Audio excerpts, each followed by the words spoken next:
சுறா கைடு 12ஆம் வகுப்பு பொதுத் தேர்வுக்கான புதிய பதிப்பு தற்போது பரபரப்பான விற்பனையில். மாணவர்கள் பொதுத் தேர்வில் அதிக மதிப்பெண் பெற உடனே வாங்குங்கள் சுறா கைடு.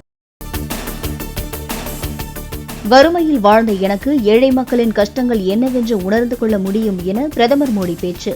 தன்னுடைய வாழ்க்கை அனுபவத்தின் அடிப்படையில்தான் கடந்த 10 ஆண்டுகளில் பல மக்கள் நலத்திட்டங்கள் கொண்டுவரப்பட்டதாக ஜார்க்கண்டில் பிரச்சாரம். கர்நாடகாவில் 2ஆம் கட்டமாக தேர்தல் நடைபெறும் 14 தொகுதிகளில் நாளை பிரச்சாரம் ஓய்கிறது. சித்தராமையா, எடியூரப்பா உள்ளிட்ட பல்வேறு கட்சித் தலைவர்கள் இறுதிக்கட்ட வாக்கு சேகரிப்பு.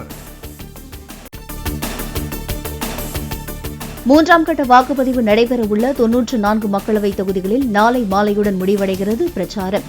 குஜராத், கர்நாடகா, மகாராஷ்டிரா, உத்தரப்பிரதேசம் உள்ளிட்ட 12 மாநிலங்கள் மற்றும் யூனியன் பிரதேசங்களில் மே 7ஆம் தேதி வாக்குப்பதிவு. வட தமிழக உள் மாவட்டங்களின் ஓரிரு இடங்களில் நாளை வரை வெப்ப அலை வீச வாய்ப்பு. அதிக வெப்பநிலை மற்றும் அதிக ஈரப்பதம் இருக்கும்போது அசௌகரியம் ஏற்படக்கூடும் என்றும் வானிலை மையம் எச்சரிக்கை.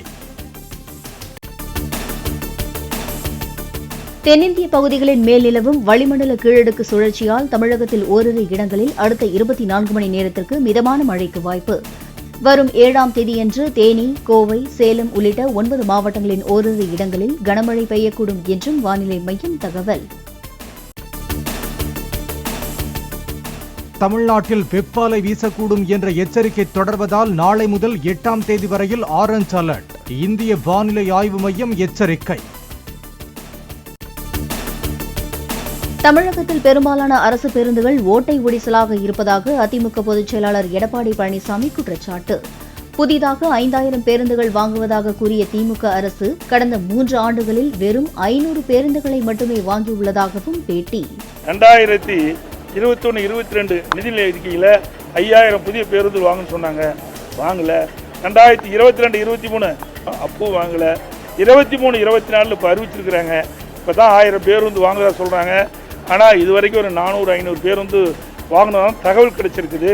ஆக இப்பொழுது இயங்கக்கூடிய அரசு பேருந்துகள் அத்தனையுமே பழுதடைந்த பேருந்தில் தான் இருக்குது. இப்படிப்பட்ட நிலைமையில் தான் அரசு பேருந்து இன்னைக்கு இயங்கிட்டு இருக்கிறது. இது வருத்தம் அளிக்கிறது. நிலவும் கடும் வறட்சியால் மக்கள் அவதிக்குள்ளாகியுள்ள நிலையில் முதலமைச்சர் ஓய்வெடுக்க செல்வது சரியா என இபிஎஸ் கேள்வி. திமுக அரசுக்கு நீர் முக்கியமில்லை, பீருதான் முக்கியம் என எடப்பாடி பழனிசாமி விமர்சனம். குடிநீர் முக்கியம் இல்லை, பீரு தான் முக்கியம். ஏன்னா எப்போ இந்த விடியா திமுக அரசு ஆட்சிக்கு வந்ததோ அதில் மதுபானத்தெல்லாம் நம்ம கண்ணு கருத்துமா இருக்கு. அதில் தான் வருமானம் அதிகமாக கிடைக்குது. அதெல்லாம் அதிகமாக கவனம் செலுத்துறாங்க. உளுந்தூர்பேட்டை அருகே ரயிலிலிருந்து தவறி விழுந்து உயிரிழந்த சென்னையை சேர்ந்த கர்ப்பிணி உடலுடன் 7 மாத சிசுவும் தகனம். கண்ணீர் மல்க பிரியாவிடை கொடுத்த குடும்பத்தினர் மற்றும் உற்றார் உறவினர்கள்.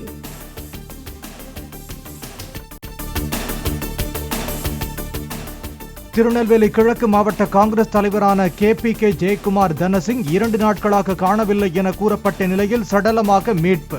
கரைச்சுத்து புதூரில் உள்ள தனது தோட்டத்தில் இருந்து சடலமாக மீட்கப்பட்டுள்ளதாக தகவல். கள்ளக்கடல் எனும் நிகழ்வு இன்றும் நாளையும் ஏற்பட வாய்ப்புள்ளதால் கடலோர பகுதிகளில் முன்னெச்சரிக்கையாக இருக்க அறிவுறுத்தல். கன்னியாகுமரி, திருநெல்வேலி, ராமநாதபுரம், தூத்துக்குடி மாவட்ட கடலோர பகுதிகளுக்கு கடல் அலை சீற்றம் மற்றும் கொந்தளிப்பு காரணமாக ரெட் அலர்ட். 16 முதல் 23 நொடிகளுக்கு ஒரு அலை வீதமும் 6 அடி உயரமும் கொண்டதாக பேரலைகள் எழக்கூடும் என்றும் இந்திய கடல்சார் தகவல் மையம் எச்சரிக்கை.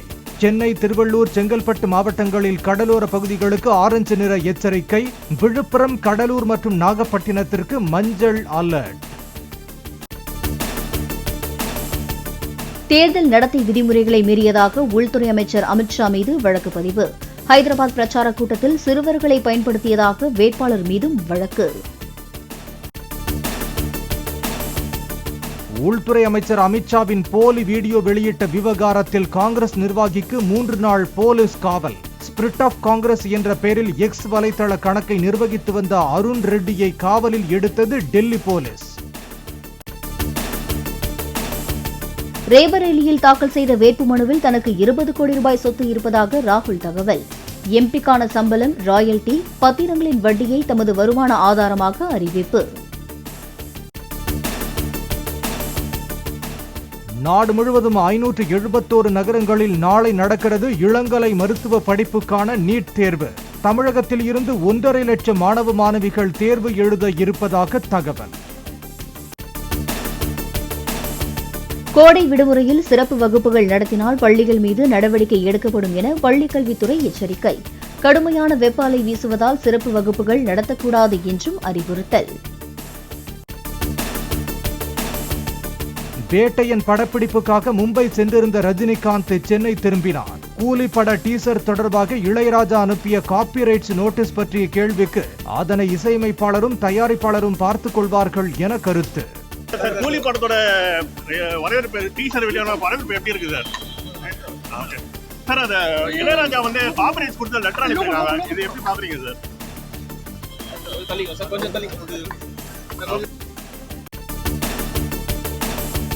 காவல்துறை அதிகாரிகள் மற்றும் பெண் காவலர்கள் குறித்து அவதூறாக சமூக வலைதளங்களில் பேசியதாக புகார்.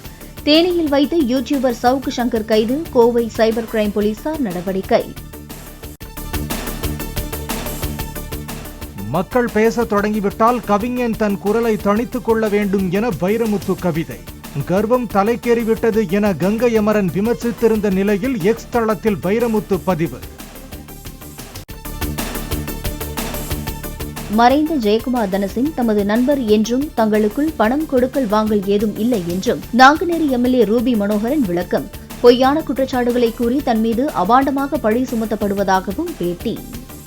இந்த பணம் வாங்கின இந்த செய்தி பார்க்கும்போது எனக்கு என்ன தோணுதுன்னா என்னமோ என் மேல ஏதோ பழி வேணும்னே பழி செய்யணும், பழி போடணும்னு சொல்லிட்டு ஏதோ யாரோ அதுக்கு பின்புலமா இருந்து வேலை செய்யறதா எனக்கு தோணுது.